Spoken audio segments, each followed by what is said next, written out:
Hey listeners, we're nearing the end of our 15th anniversary fundraising campaign, and we need your help to meet our goal.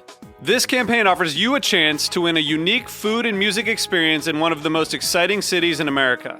Here's how it works. Donate to HRN and you'll be entered to win dinner for two and 2 tickets to a concert in one of 8 amazing cities: New York, Los Angeles, Philadelphia, Nashville, Las Vegas, Charleston, Ardmore, Pennsylvania, and Asheville. All donations support our work educating food system storytellers. And when you donate, you can choose one of those cities and you'll be entered to win dinner and 2 tickets to a show. So help us reach our goal and enter to win dinner and a show in the city of your choice. Check out heritageradionetwork.org/15 to donate and enter to win today. That's heritageradionetwork.org/15. Thank you.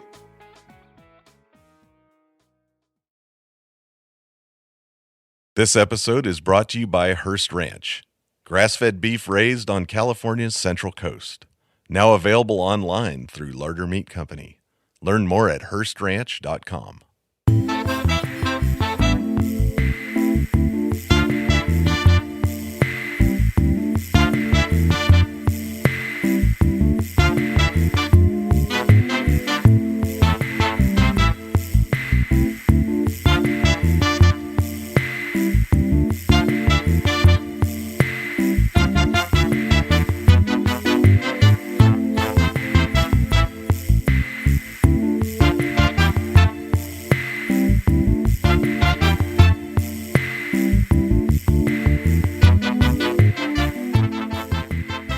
Welcome to the Grape Nation, your weekly wine journey. Our guest is Heini Zachariassen. We'll talk to Heini about wine and Vivino. I'm your host, Sam Ben-Ruby. Stay with us for the Grape Nation on the Heritage Radio Network. We bring wine to the people. Heini Zachariassen hails from the Faroe Islands, grew up in Denmark, and attended college in Copenhagen. He became a software developer and serial entrepreneur. Heini founded Vivino in 2011 with T. Sondergaard.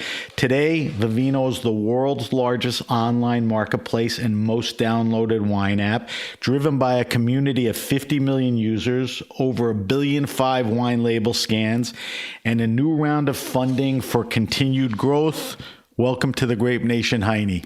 Very pleased to be here. Thank you for having me. Heini, we're talking to you remotely. Where are you right now? I'm actually in Copenhagen, Denmark. Oh, you are? Yes. I thought maybe you were in San Francisco. I couldn't figure out the time difference. We're talking 10 a.m. In New York time. So what time is it by you? It's 3 p.m. here. Okay, perfect.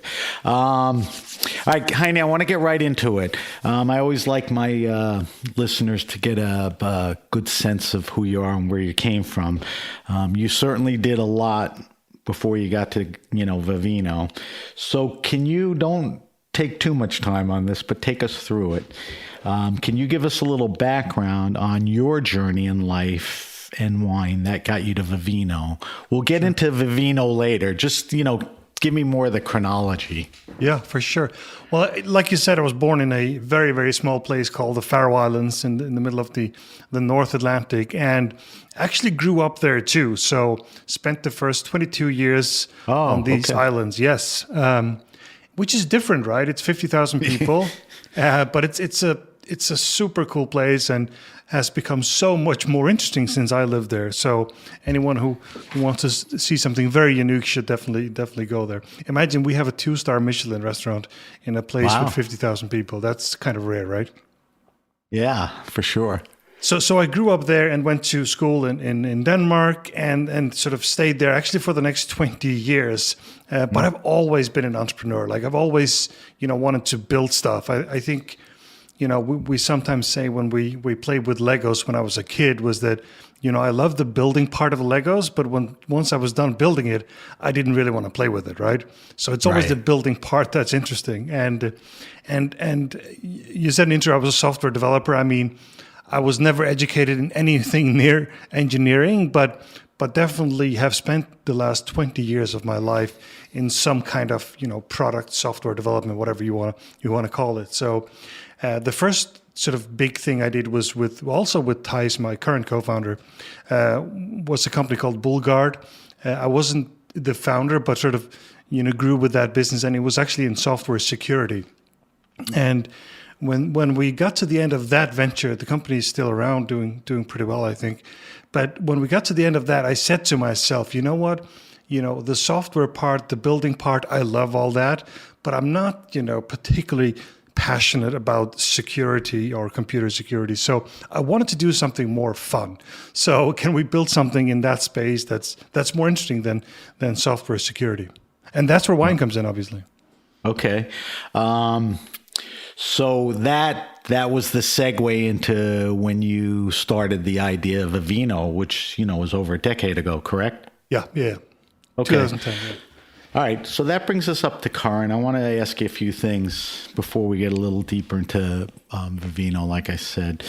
The past few months doing the show, I've spoken to a lot of somms, restaurant people, retailers, winemakers, asking them the obvious question, the effect the pandemic had on them. Yeah. You're in a unique situation, and I haven't spoken to anyone, in your type of, business. So I'm curious to hear, the effect the pandemic had. We know, alcohol consumption, it had an effect, restaurant, retail. Talk to me about, all those things in effect to Vivino. Yeah, sure. I think, also first I want to, how this hit people and, incredibly talented people that suddenly couldn't do their job. You mentioned somms and restaurateurs and so on. It's just incredibly sad to watch, obviously, and wish them all the best and hope we can support them as much as we can for the future. For us, it had a different effect, obviously, because, people were at home and they still wanted to drink wine.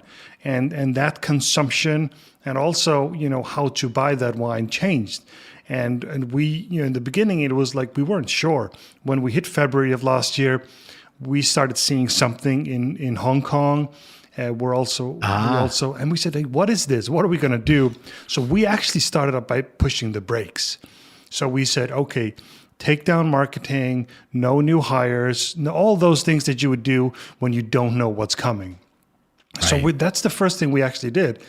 And then as we hit mid-March, just around the 20th, just around this time, about a year ago. Things started to growing and they just kept going, right? We just saw our sales really increase like crazy. So the biggest month was April, and we saw I can't remember, April was 3x growth of the same month a year before, whereas we have had sort of steady growth throughout our lives. So it just exploded in a month or so, which gave us a lot of problems too, but obviously an incredible opportunity to really, grow the business quickly. So that was obviously people were not out at restaurants and even, walking into retailers, which at that time were probably closed. So the shift was very beneficial to you. For sure. Yeah, it was. Yeah. And we also saw they used it a little bit differently, right? So we I noticed wanted to ask you, how did people's habits change? What changed? Yeah, a couple of things, I think. Obviously, the first thing, we were also a little bit concerned in the beginning, right? Because our growth is based on people meeting each other, right? So around 70% of our growth is word of mouth. So 20,000 people install the Vivino every single day. And most of that is people, sitting together, dining together, and so on. So we actually saw a slowdown in the virality in the beginning. Again, that also was over within a few months or so.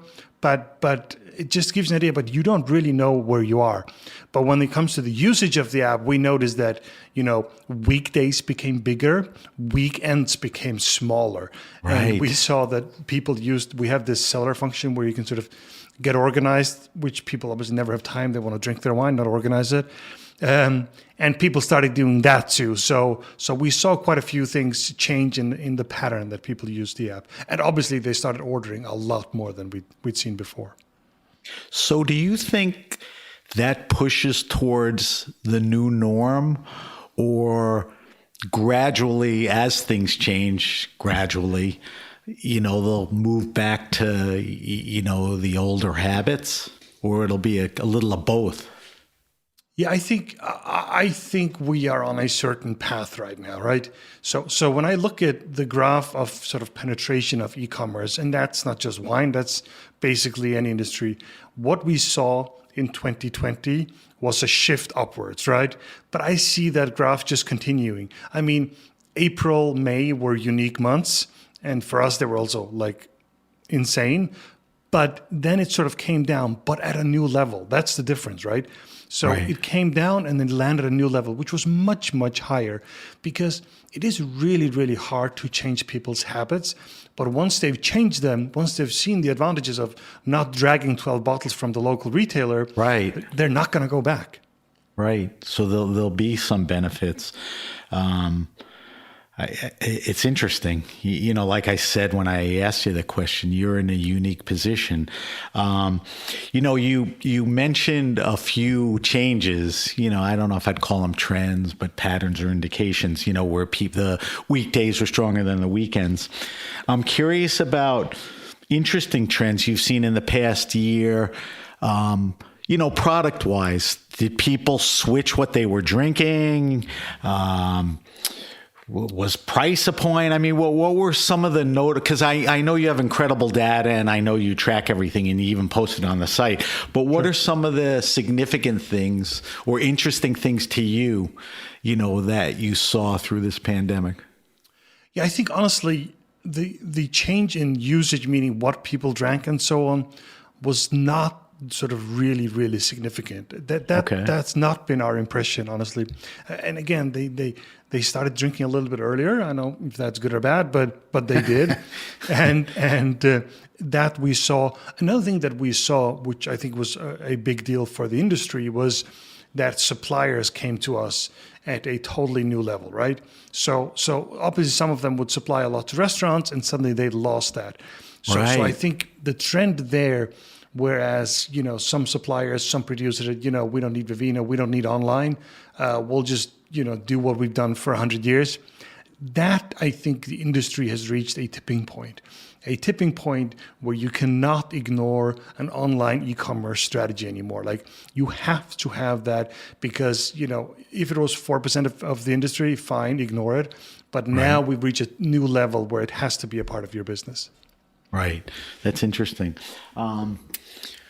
So in tough times, you were able to really dig in and flourish, which is, nice to hear. Let's talk about Vivino a little. You alluded to it earlier, and, from me doing my research, you really weren't a wine guy. I mean, I have great stories of people growing up in wine families or the typical Italian family with wine on the table or kids getting schlepped to all these trips around the world and being exposed to wine. That wasn't you. So, the next obvious question is, so how did a wine app come about? I mean, something happened where, topically this was good for you. Yeah, I think it's interesting, right? And I might, you might have an opinion about that too. Was I successful? Were we successful because I wasn't a wine guy? Or was it just more random, right? And my theory might be that we were successful because both my co-founder and I came out of the industry. So our understanding of the casual wine drinker was better than the kid that grew up on a farm in Burgundy, right? Because they were so into it and the thinking how the industry thinks, and we didn't think like that. We only thought about, hey, how do we make life better for the casual wine drinker, the people that spend all the money on wine and love wine with a passion, but don't necessarily want to make it a hobby right now. Right. I think it's a benefit, which is a good segue because these are two important things I want you to talk about. One is, and you don't have to spend a lot of time, even though you could, is, what the core mission statement of Vivino is. And then I want you to take, a little time just to walk people that are not familiar with the site, how it works and what it does. And one of the words you mentioned a couple times was casual. And I think this is really, the important consumer that can benefit from this and an important consumer to you. So what's the core? Does it tie into that, casual wine person? And then let's talk about, okay, somebody told me about this. I'm going to check it out. But let's hear it from Heini. Sure. Tell me what that is. Yeah, I love to. Go ahead. So I think if you look at your show, for instance, right, the people you have on this show are not casual wine drinkers, right? These are people that know their stuff, right? They are sommeliers, restaurateurs that really, really know the industry. And my job So wait, is... Heini, let me interrupt for a second. Which I hate to do, but I'm great at. For my listeners and for you, this is not an industry show because there's not a lot of great podcasts out there. We get everybody, including the industry. The show is really skewed for the consumer. That's why I don't like to get too nerdy. And, having a Vivino on, gives them that opportunity. That's why it's important. So everyone listening is, of every level. So I didn't mean to interrupt. No, I understand, which I appreciate. But I'm actually not talking about the people that are listening. I'm talking about the people you really bring on the show because most people want to learn from the experts, right?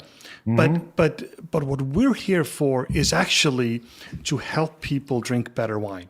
And when it comes to that, it's about using the app, our product, to have a better and easier way to make a decision, right? And we can get into what the product. Yeah, maybe we should get into that. That's a good segue into that. But the core of this feature is really that you install Vivino on your phone. You can take a picture of any wine bottle in the world, and we'll tell you, ratings, reviews, what it tastes like, what does it cost, and so on and so forth. And although we have people, I'm sure a lot of not only your listeners, but also the guests on your show, the app, we built it for the casual wine drinkers. But now that we've become so big, we really have a lot of incredible people using the app that contribute to the largest wine community in the world. Right. So it skews to everyone because the database is so big. I mean, it's just a great resource. Another interesting thing is when you launch the company and you confirm this, I mean, you didn't even reach out to wine experts like, we don't know much about wine, so let me get it. You kind of stayed true to that course, right?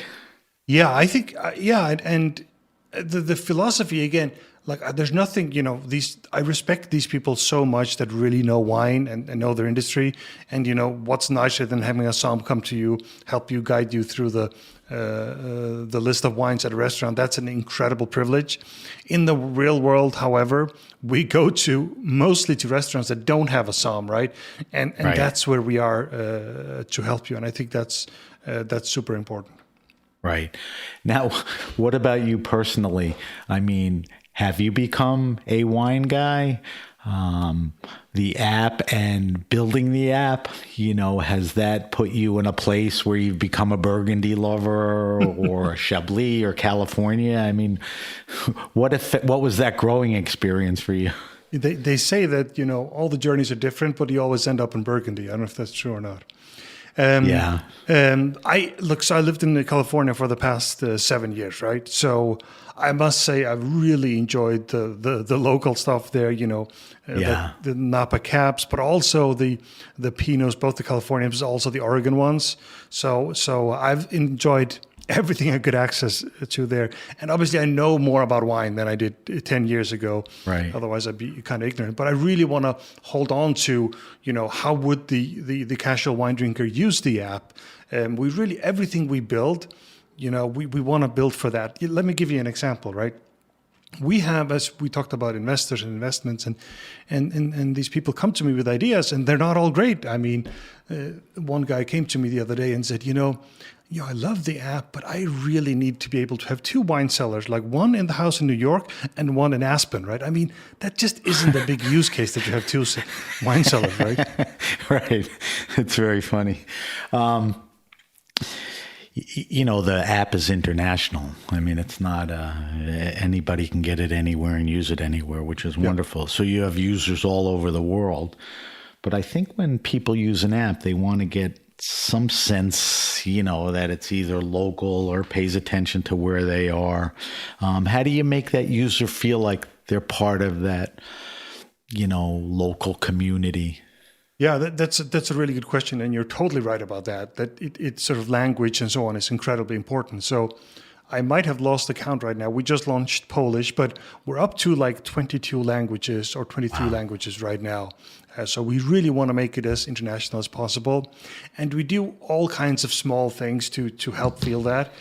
For instance, if you look at the reviews inside the app, you will see that if you're in the US, the English ones will be more likely to be shown. But if you're in France, the French ones will be pushed up a little bit. And this has really been, for instance, take France as an example, whereas the US grew really quickly for us. The first language was English for the app. But once we launched it in French, France has grown really, really fast. So they started a little bit later, but now the ball is really rolling in France because they feel it's more local. And when I'm in Italy, I just say, with the name Vivino, it sounds like an Italian app, so that's fine. That's easy. Right. I have a whole bunch of things to put, the app together for the user and understanding it better. We talked about we talked about the fact that you go to Vivino to purchase wines. Yep. Let's talk about that because that's important. Tell me about the wine buying component for the user for Vivino. When did that, was that the idea from the beginning? Did you realize you should be doing it? It took time to get it going, because you're the largest online wine retailer.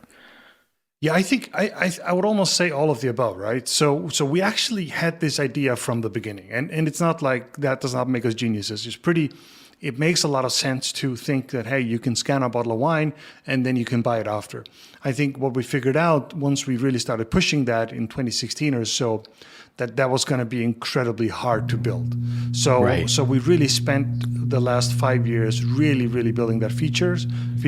We have around 700 partners around the world that actually do the shipping and so on. So it's a really quite a complex venture.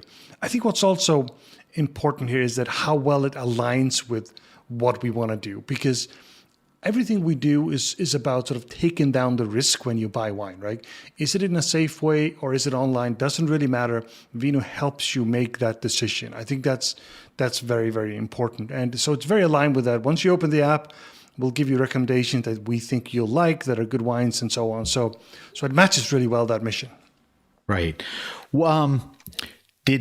Did your wine partners, selling partners, escalate during the pandemic, as you mentioned? I mean, is that people came to you? Yes, very much so. And the numbers, like, we're pretty transparent about our numbers. So in 2019, we sold wine for 130 million. And when we got to 2020, we had more than doubled that to $265 million. So massive, more than 100% growth over that year, yes. Massive. Do you think online buying will replace retail or take a huge bite out of it? Because, I mean, look what Amazon has done, to local retailers in a sense. Yeah, I think my opinion on that has really evolved. I'm starting to think that at least a big part of the market will be mostly online. I think, I always wish the best for the industry, but the facts are probably that brick and mortar wine after this pandemic is not going to be as strong as it was before for many reasons. Like, supply is also going to go down, right?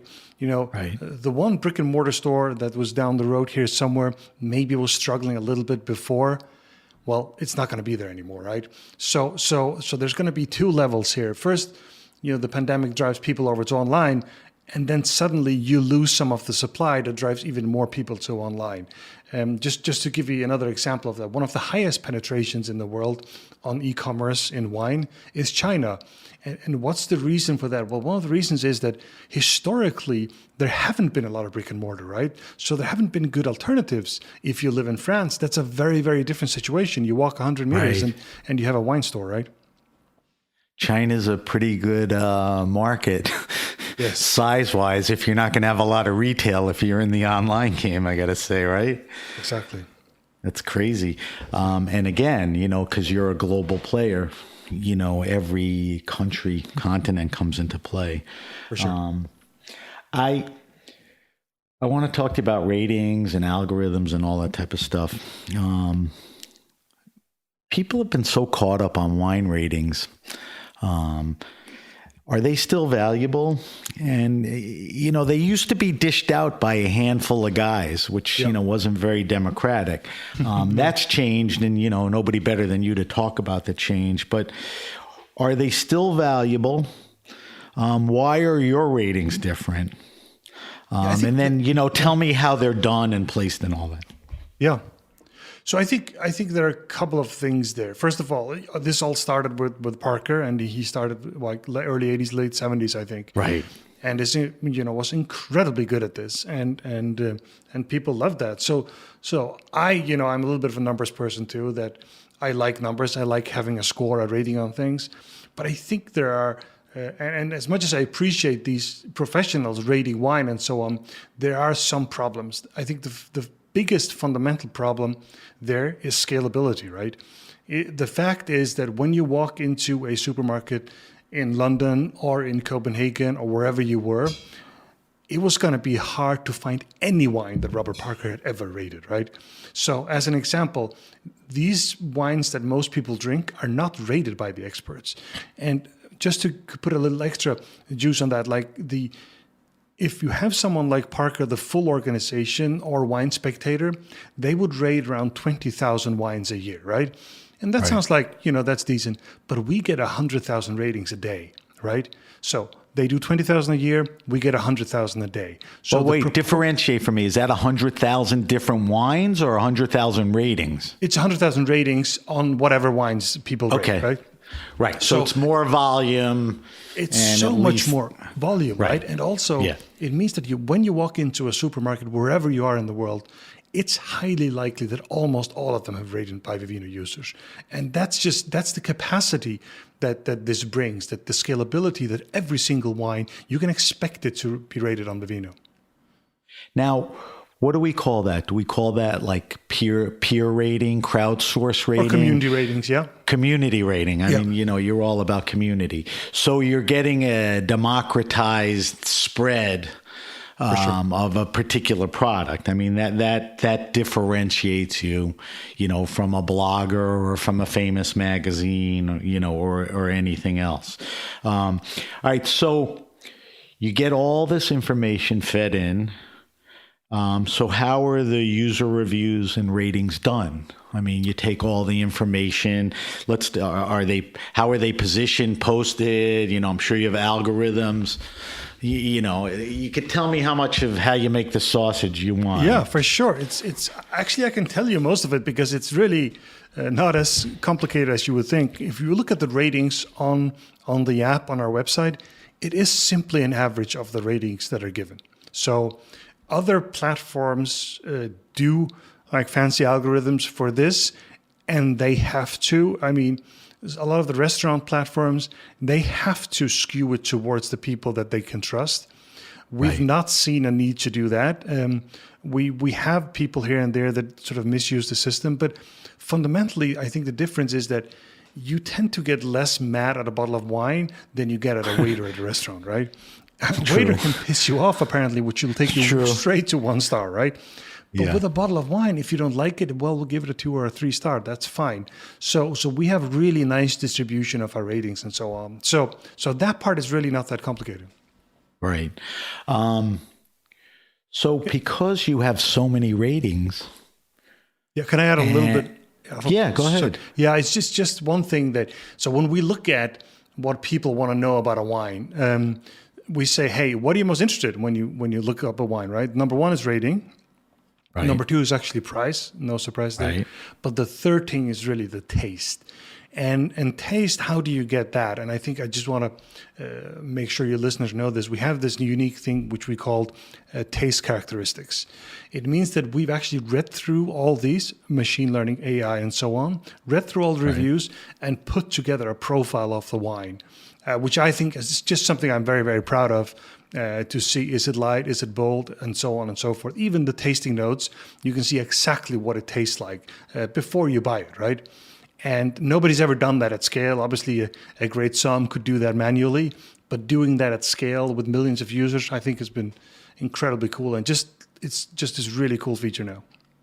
I agree. I mean, the descriptors of what people like are what's going to get the right bottle in front of them. Yep. I mean, you mentioned the key things to getting the right wine in your glass. At a restaurant, the somm should talk to you about price, should talk to you about what you like, what have you drank and all of that, and any of the other information, and all that's available, on Vivino, which is important. So if I'm going on the site, which I've been on a million times, if I'm going on the site and I'm looking for something, things are going to pop up. Yeah. How do they get there? I mean, like you said, there's 100,000 reviews a day. Yeah. So I'm interested in maybe a Sancerre that's, not too bright or whatever. How does the particular recommendations come up for me? Sure, yeah. So first, I think most people have the app installed. That's really how they get started. And right. They see the magic of the app giving you instant information about any wine in the world and think, wow, this is amazing. Then we've done a few things which I think are really, really interesting. The first page on the app is just a recommendation section. So the more you use the app, the better we will be at recommending wines that we think you'll like. And that section is just improving and improving. The other part is the second tab in the app, which I'm really, really proud of. We call it search or explore. It's just a way to imagine if you're buying an airline ticket or something like that. We've made a sort of a browse product where you can do that. And if you want a Sancerre, you would actually quickly click on the tab and just say Sancerre, and boom, we will show you the best Sancerres you can get at any price point, right? So you just have a slider. I don't want to pay more than $20 for this Sancerre. It's the mother-in-law that's coming, not too big a budget, and then we'll just show you the best one, right? And you can do that in any category. And maybe you say, no, I just want the best red. You can click red and say $15. We will show you the highest rated red. So it's a lot of fun to play around with. Yeah. I hate to even bring this up, but it sort of is a Spotify of wine too, right? Yep. With recommendations, and as you use it, it gets to understand you more, and the recommendations are more accurate. Do you agree with that? Very much so. Yeah, definitely.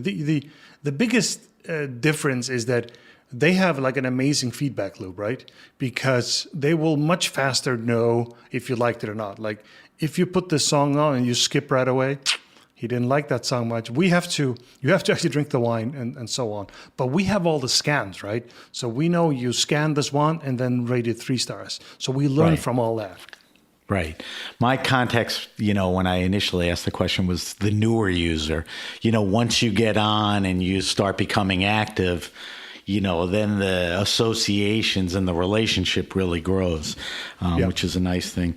Heini, we have to take a quick break. When we come back, I have a few more questions that I want to talk about, where you're going and all of that. I forgot to mention to you, I do a thing called the wine list where I ask all my guests their wine preferences. I'm curious to hear about yours. We're talking to Heini Zachariassen. Heini is the founder of Vivino. You're listening to The Grape Nation on Heritage Radio Network. We'll be right back.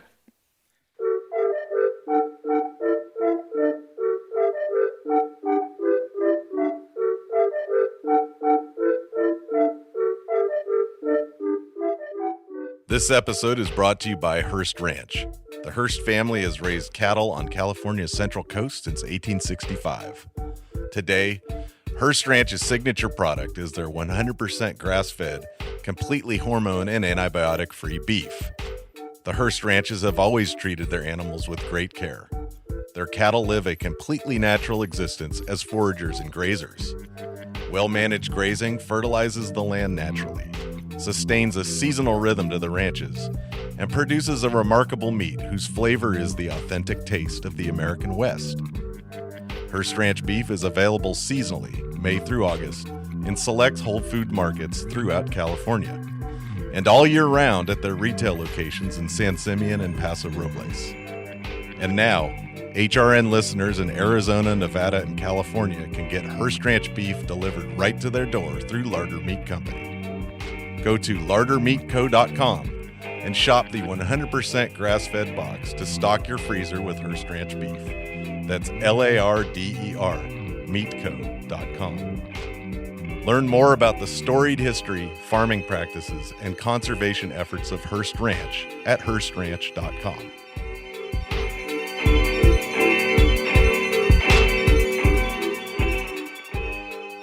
Okay, we're back.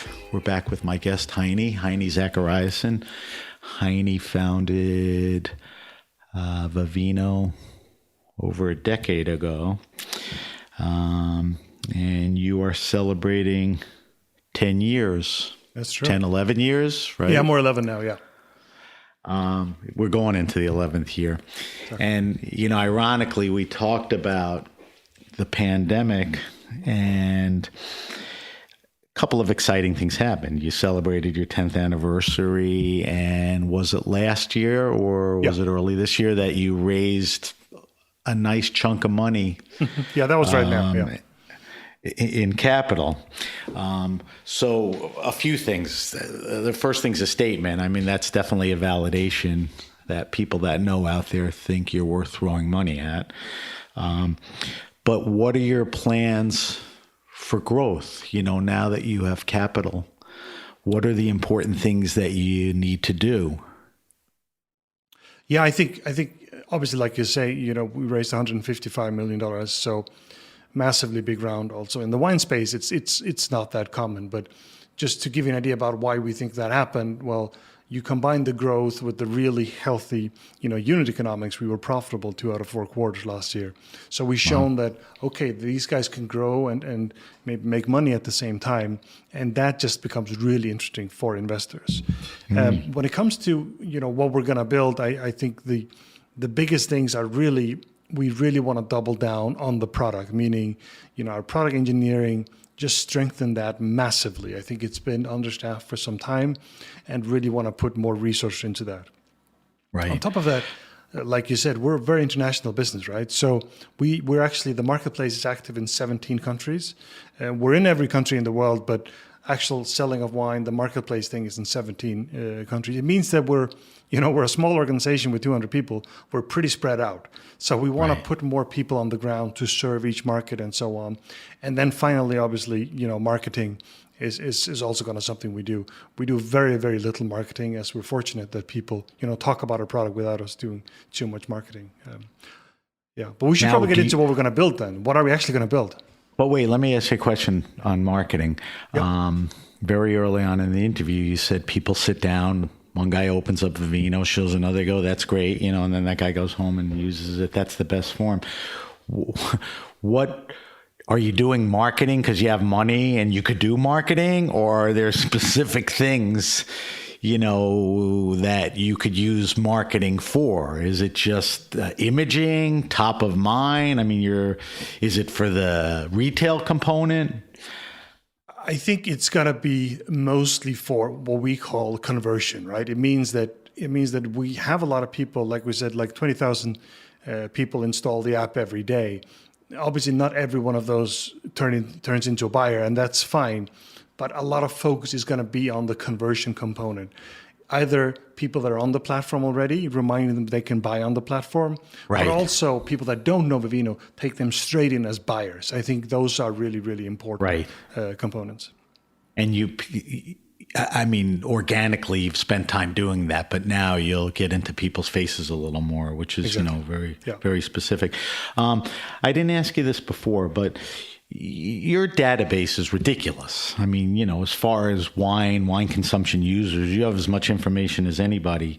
What do you do with that? Do you keep it internal? Does it ever go outside? I mean, just tell me what you do with all the information. Yeah, so first, we see ourselves as very much a data company, right? I think, people see us now, hey, it's this app company. But in the future, I think what the real asset is for us is the data that we have and the big community that feeds into that data, right? That's the key here, that it keeps getting richer and richer every single day. And also important to say that, wouldn't the consumer, the Vivino user, is never the product.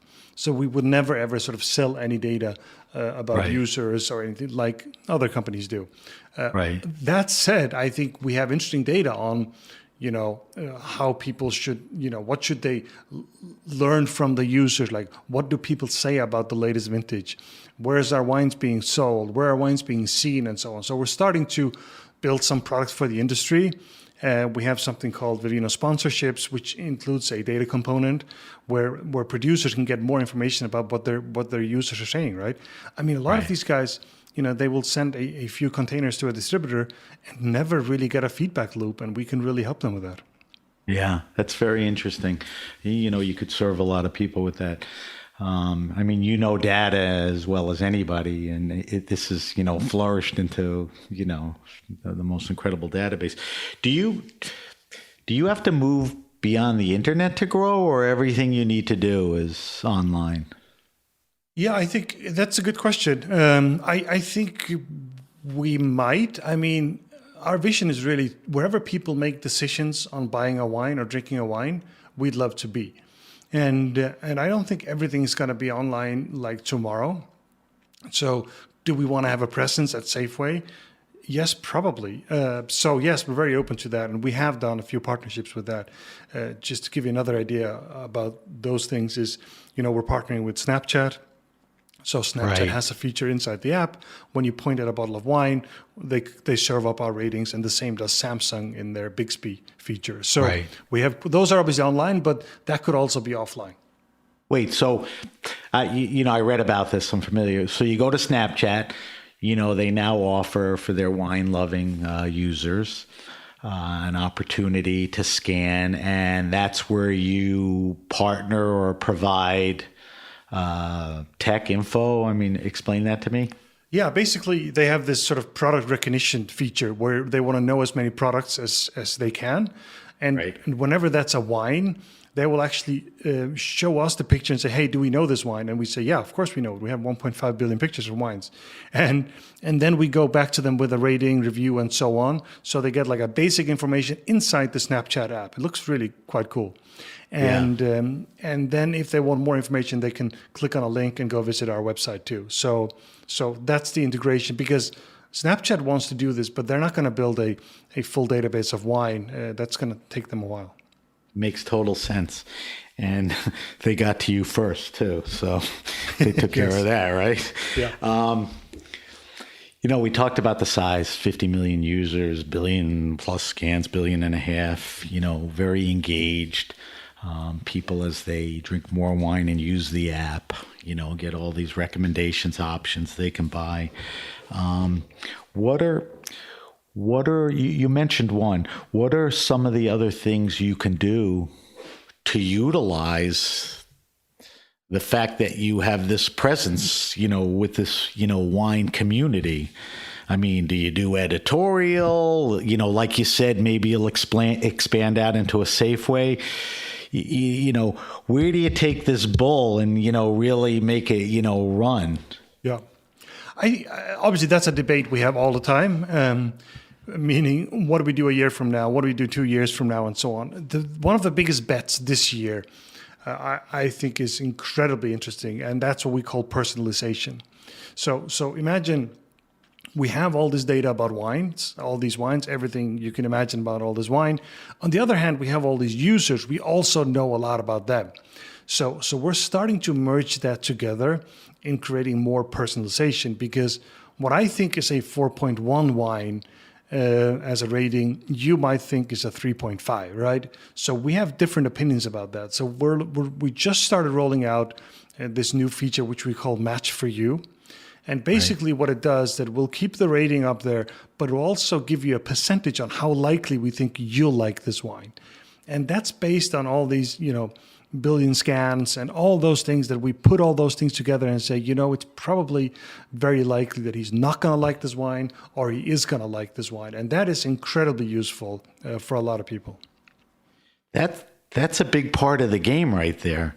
Because when we talked about, people's taste and profiles, just because a wine is rated high, may have every opposite profile of what they like. I mean, to people, Bordeaux sometimes can be, dry and, pencil shavings and graphite, and people just want a sweet, unctuous wine. So if you can get that match there, I mean, that's people will go crazy, right? Yeah, I think so. I find it really, really useful. And like computers are good with data and numbers, right? They will find connections that we don't know. I mean, an example is I love champagne, and I noticed that some champagnes were just kept giving me a lower match for you. I was a little bit surprised by that.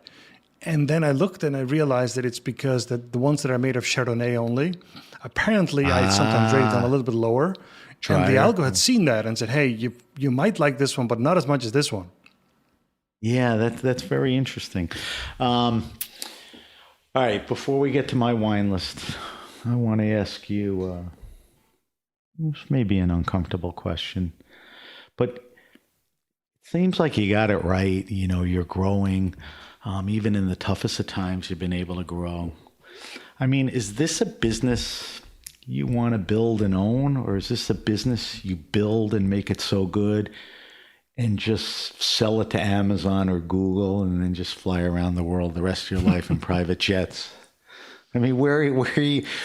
Because, I said you're a serial entrepreneur, but knowing you a little and talking to you, I mean, that wasn't the whole game that you went into. You get juiced by other things. But, what's the future as far as that, independence or not? Yeah, it's a great question, right? And I'm not sure we don't know the answer yet. But for me, I get motivated by building stuff that people love and use and preferably stay there. Right. I mean, we've built a brand now. We've built something a lot of people know, so I think it's going to stay there. But how is it going to stay there? I think that's a very interesting question. But I must say now, after this really strong year and the last funding here, I think and I would love for this company to be a publicly owned company, right? So is this going to be big enough to be owned by everyone who wants to own a piece of it? I would love to see that happen and see this company live for a very, very long time. That's a nice aspiration. Well, I wish you, the best of luck with all of that. Heini, I want to subject you to our wine list. I've been doing this on every show since the beginning. I ask everyone the same 5 questions. I post them on our social media.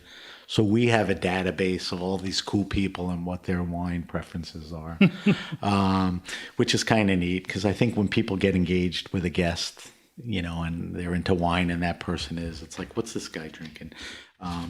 So I'm going to ask you 5 questions. Don't dwell on them. Be spontaneous. I didn't prepare you for this. So, I'll give you a second or two to think. So the first question is, what are you drinking now? What's in your fridge? What are you curious to taste? Have the seasons changed? What you were drinking to what you're drinking now? What's Heini drinking now? Good. Okay. Fantastic question as ever. So when you say now, you don't mean literally now because I have iced coffee in my cup. No. I mean, just like this past weekend, sure. What you're looking forward to drink, what you're changing. Let me tell you a couple of funny things that I've been drinking because I do like to experiment a little bit, right? And I also do like cheese quite a lot, right? So okay. So recently, there is these really fancy sauternes from Bordeaux, right?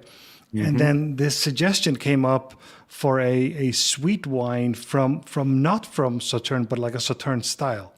Right. And it's a French sweet wine, and it was just amazing. Over here, it cost in Denmark it cost $15, right? And that I think was fantastic. I do like these sweet wines with cheese. What was it? Do you remember what it was? I have it in front of me, but this is all in French. So all right. So we're gonna have somebody. We're going to have somebody translate that. Yeah. And then I will email you because when I post it, I'll try to be specific. We'll have links on there. Yeah. What, so it's not, what cheese?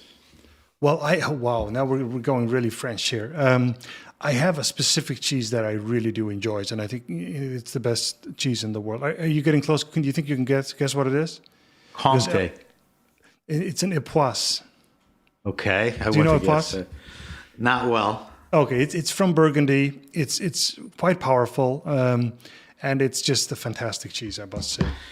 So a Sauterne-like sweet wine from France, which you'll tell me about, and the Epoisse cheese Yes. made in the Burgundy region. That's a first. That's good. Anything else you're drinking? So now we're in the experimental thing here. Like, again, mostly I will drink red wine like Caps and Peanuts. We talked about that, so it is a little bit boring. Right. So the other day, another thing popped up here, which I thought, I want to try this too. And this was it's a French thing called a Blanc Limé, I think, which is like a semi-sweet sparkling wine from France. And I also found that to be incredibly interesting. I've drank a lot of soda in my life, and also lived in the U.S. for 7 years. So you do get used to sugar, right? Oh boy, you gotta get rid of it now. That's why some of the most popular wines in the U.S. are wines with higher residual sugar, stuff like the Prisoner and all that. Yeah. All right, you may have answered this, but I'm going to make you dig for another one. Favorite wine and food pairing. So we know that sweet wine and the cheese goes well, but what something you don't necessarily eat every night, every week, every month, but what to you, not what you recommend as a good pairing, but what you like as a good wine and food pairing? Yeah, I honestly think, I'm afraid I've said it already, but I think especially Epoisse has this really fermented thing, and the harmony with wine there is just crazy. I think it's. I think the French they built their cheese for wine, obviously. That's a good one. Like I said, nobody's ever said that before. All right, third question. You travel a bit. I don't want you to leave anybody out. Let's see if you can answer this. Do you have restaurants or restaurant wine bars that stand out to you, a favorite, where you walk in and the selection is cool and the people are knowledgeable and the environment feels good? I mean, does anything come to mind, or you feel too exclusive if you say one and not another? What are good places? Yeah, I must say I feel spoiled more than anything, honestly, because I do travel a lot. But I travel a lot. I get to go to these places, and I speak at a conference about wine or about food. And where do you think they're going to take me? They're going to take us to the best place in town, right? Right. So I have to be careful. But I've been to so many amazing places around the world. It's really, really hard for me to distinguish. I've been to. So one thing I will mention though is Portugal and Porto, around that area. It is just incredibly beautiful there. And there's just lots of, in this case, port, but also just red wine and white wine. It's just an amazing area around Porto, I think. I took my family there a couple of years ago, and we went to Alentejo and Porto and the Douro, and I agree with you. I mean, just the people, the wine, the food, the geography, it is pretty amazing. I mean, I think it rivals France and Italy for almost everything. All right, good one. All right, because, your exposure to wine came a little later and, by way of Vivino, I asked the question to people, what's their favorite all-time wine? And I always say this, when I initially structured the question, I was hoping, what's the most expensive rare wine you ever drank? I don't care about that anymore. Can you think of a wine that has an important impact on you that you drank, that was a changing point for you, that you tasted something and that's when you knew you loved Burgundy? Or what's an important wine? What's I don't want to say life-changing, but an impact wine? I think I'll mention, and this is going to be a little bit different. I'm going to mention a wine that I really dislike now. Okay. and that's it's just an example of the journey, right? And this is when I started drinking wine early on, and I didn't understand much about wine, but someone served me a Australian Shiraz called Molly Duker. Mm. And have you tried it? I know it well. It's a big, that's what made Australia hot, and then they went away because of those. Napa went through that a little. I forgot the guy who makes the wine, but he's a famous guy. Yeah, but it's cool, right? It's so cool labels and all that. Yeah, exactly. Yeah. But it was like 17% or something like that. I was like, what is Yeah. this thing? And for me, someone like red wine was maybe red wine, whatever. This wine comes along and said, this is special. I like this. This tastes like, and now it's like, yeah, not so much anymore. But all credit to them. Like they're going to get a lot of people into the industry and loving wine and so on. So I think they do an amazing product for a specific audience. So nothing bad about that. I just prefer other stuff today. Yeah, it's a good point. I mean, it's a wine that caught your attention. Exactly. Got you to look a little closer and then, move along. I guess sometimes people's favorite wines are the wines that had an impact are also like a gateway wine too. Yeah. Which is funny. All right. This, you should probably be able to answer better than any guest I've ever had on. No pressure. No pressure. I'm not done though. In the 200 plus interviews that I've done and posted all over social media. So like I said, these are the same questions for everybody. So the question is, what is the best wine you could recommend for around 15, 20 bucks? I'm looking for a red and I'm looking for a white. And I've always set up the question with, I have kids, they're in their 20s. They can't show up to dinners or give gifts, with crappy supermarket wine. And they can't afford, $40, $50 bottles yet, but they want to be cool and show up with cool wine. So what are the best wines around that price range? And you could even dig into the data, just from recollection, but, give me, and I always say you can give me a category like Muscadet is a great value, Yeah, sure. Or you can give me a maker, that you love, but, give me a couple ideas. I'll give you one that I've really. So first of all, obviously, I would pitch our Explorer here, where we just set the price. Just tell the kids to set the price. It has to be red. We'll give you the best wine. But something Perfect. that I've been very successful with, and like people, you serve it and people love it, is actually South African Pinotage. Okay. And they are incredibly good value. For like $15, you will find an amazing wine, really. So I would definitely recommend that for anyone who wants to try something really strong. I agree wholeheartedly. So Pinotage is the red, right? Yes. Now let's recommend a white. Doesn't have to be South. Give me the same vein. Yeah. Great wine. For me, there's no doubt about where I want to go there. I would go to New Zealand. I would do a Sauvignon Blanc from New Zealand. I think it's like, again, how do they transport this fantastic bottle of wine all the way to wherever in the world, and it costs like $10, $15. It's just amazing. It is pretty crazy. Yeah. Do you have to be careful? Like, Australia, you could buy like this incredible artisanal, relatively priced white wine, or you could wind up with yellowtail. With Sauvignon Blanc, do you feel most of what they're pushing out is pretty good? I would just look at the rating, and when I do, because they're highly rated, right? There would be a 4.0, which is an old 90, right? They're all good. If you hit them at 4.0 plus, they're good. That's how I see them, at least. Yeah. So I haven't met a lot of. I'm sure there's some poor ones out there. I've been fortunate so far, I guess.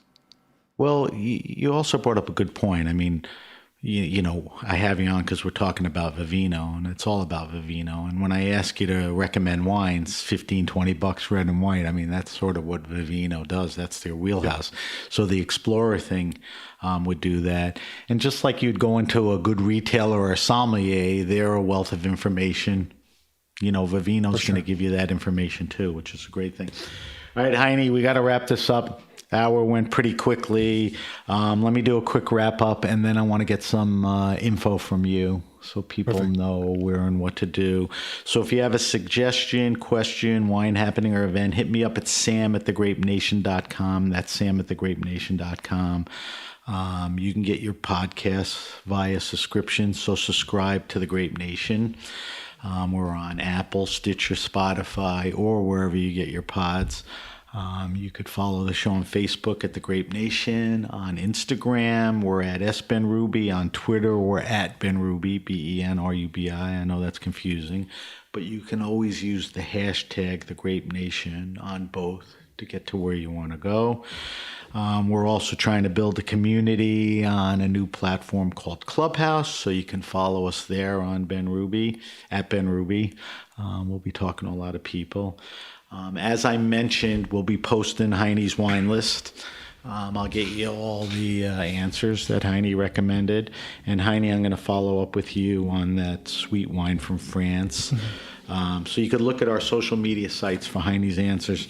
Heini, let's give people some information here. If they want to find more information or just jump right into Vivino right now, how do they do that?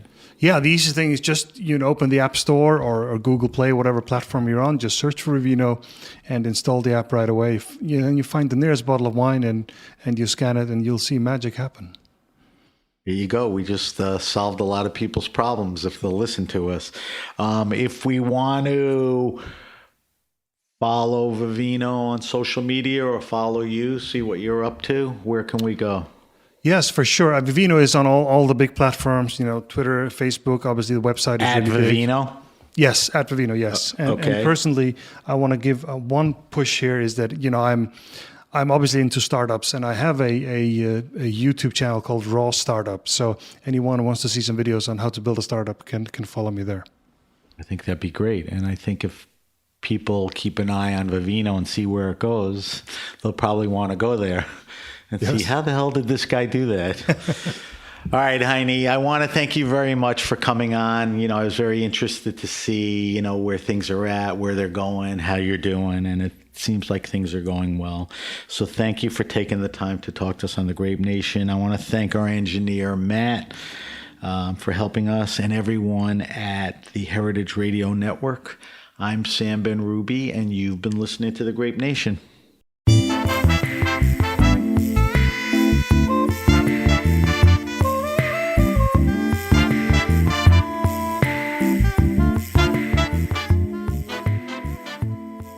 The Grape Nation is powered by Simplecast. Thanks for listening to Heritage Radio Network, food radio supported by you. For our freshest content, subscribe to our newsletter. Enter your email at the bottom of our website, heritageradionetwork.org.